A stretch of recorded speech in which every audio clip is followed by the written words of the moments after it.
Hello বন্ধুরা, আগের এপিসোডে আপনারা আমাদের কায়রো ঘোরার গল্প দেখেছেন। আর আজ সেটাই আমরা কন্টিনিউ করব। কায়রোর একটা খুব ইন্টারেস্টিং পার্ট হলো কপটিক কায়রো। আর আজ আপনাদের ঘুরিয়ে দেখাবো সেই পার্টটাই।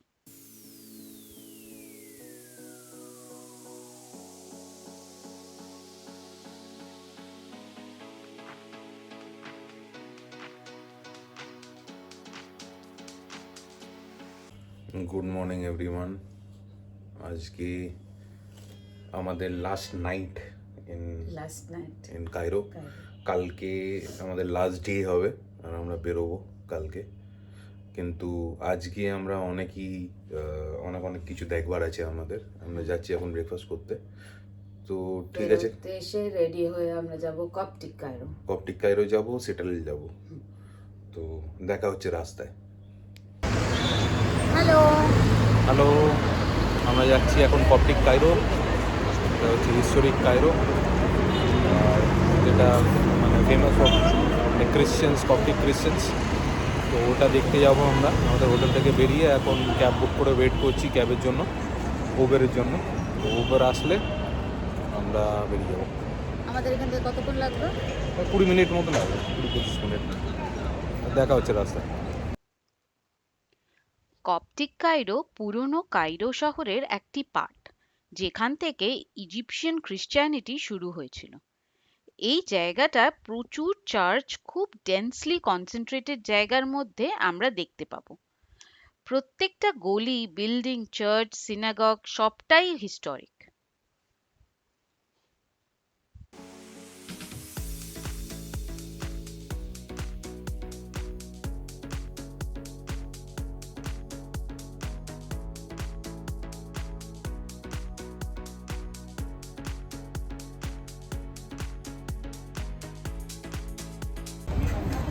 এসে গেছি আমরা কপটিক কায়রোতে। প্রচুর টুরিস্টের ভিড়। গত বৃহস্পতিবার Egypt has recorded the highest number of tourists in 2025. তো টুরিস্ট হওয়াটা স্বাভাবিক। And this is the oldest part of Cairo, Christian Cairo. এখানে বলা হয় বেবি জিসাস নিজে পা রেখেছিলেন একটা টাইমে।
এখানে চার্চের ভেতরগুলোতে ফটোগ্রাফি নট অ্যালাউড বলে আমি আর দেখাচ্ছি না, আমি বাইরে তাই জন্য ঘুরে দেখাচ্ছি।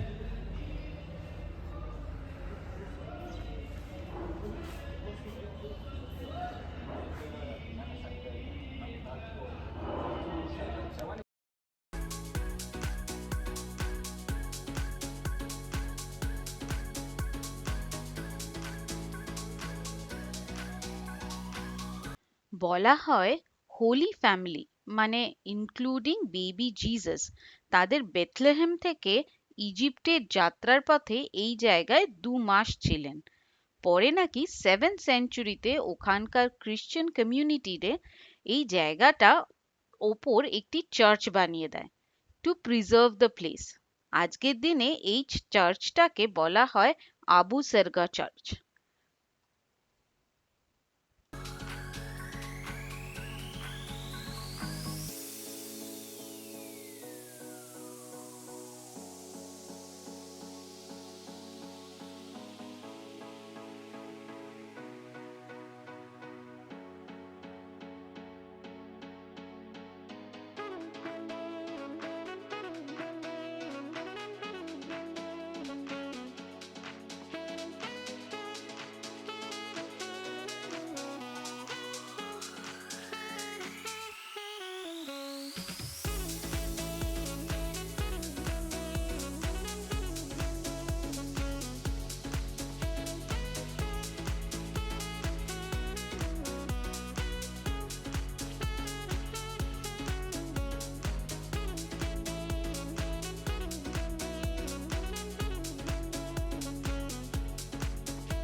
এসে গেছি আমরা হ্যাঙ্গিং চার্চে।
আমরা কায়রো সিটাডেল এসে গেছি,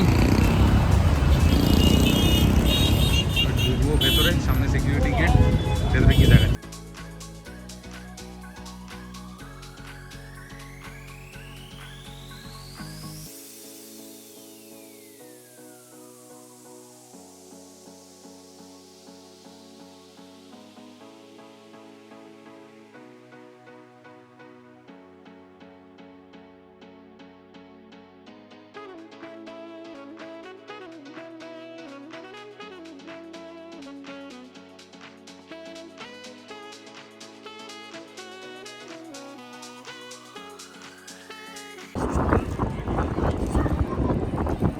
পুরো কায়রো সিটি দেখা যাচ্ছে এখান দিয়ে।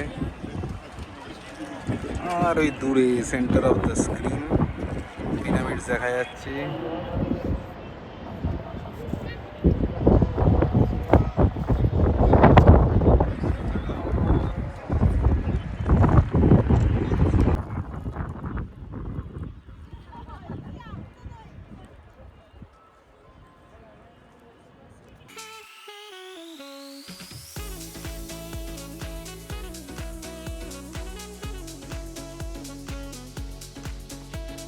কায়রো সিটাডেল 1100-এর তৈরি একটি আর্কিটেকচারাল মার্ভেল আর একটি ইউনেস্কো ওয়ার্ল্ড হেরিটেজ সাইট।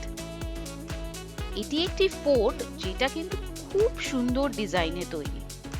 এটা কিন্তু বলতেই হবে সিটাডেলের ভিতরের যে ডোমটা সেটা অসম্ভব সুন্দর আর ডেকোরেটিভ। এর জন্য আমরা টিকিট কেটেছিলাম 550 ইজিপি পার পারসন।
আমরা যেদিন গেছিলাম সেই দিন লোকাল একটি বিয়ের অনুষ্ঠান ছিল সকালে, তাই ভিতরের কোর্টইয়ার্ডটা ওয়েডিং ভেন্যুর মতো করে সাজানো ছিল।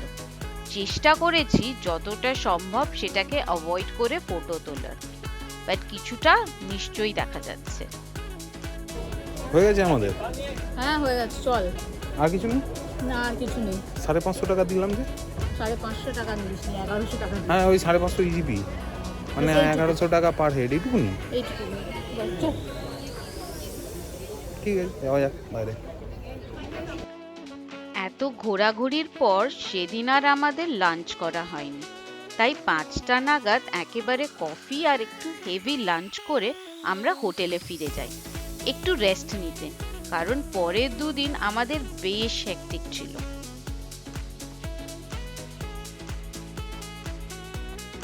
আজ আমাদের ইজিপ্টের লাস্ট দিন। সকালে ব্রেকফাস্ট সেরে হোটেল থেকে চেক আউট করে লাগেজ জমা রেখে একটু ঘুরতে বেরোলাম, এই আশেপাশটা আর কি। পরে রওনা দিলাম 4:30 নাগাদ এয়ারপোর্টের উদ্দেশ্যে। যাবার মতোই ফেরারটাও আমাদের আবুধাবিতে প্রায় 13 ঘন্টার লেওভার ছিল কলকাতা ফ্লাইটের জন্য।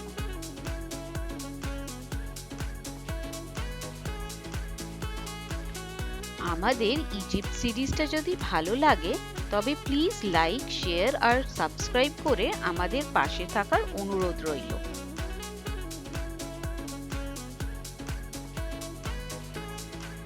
আমাদের ফ্লাইট ছাড়ার কথা 9টায় কায়রো থেকে, 9:45। জানি না কি করছে জানি না, বলছেও না, জল টলও দিচ্ছে না, কিচ্ছু দেবে না। জল কফি অতিথি আপ্যায়ন করতে পারে একটু। যাই হোক, এইভাবেই আমাদের ট্রিপটা শেষ হচ্ছে। আবুধাবি এয়ারপোর্টে কিছু দেখতে পেলে দেখাবো, না হলে এই সিজন আর এপিসোড এখানেই শেষ। Thank you for watching and subscribe করতে ভুলবেন না। Rahul and Times. Thank you.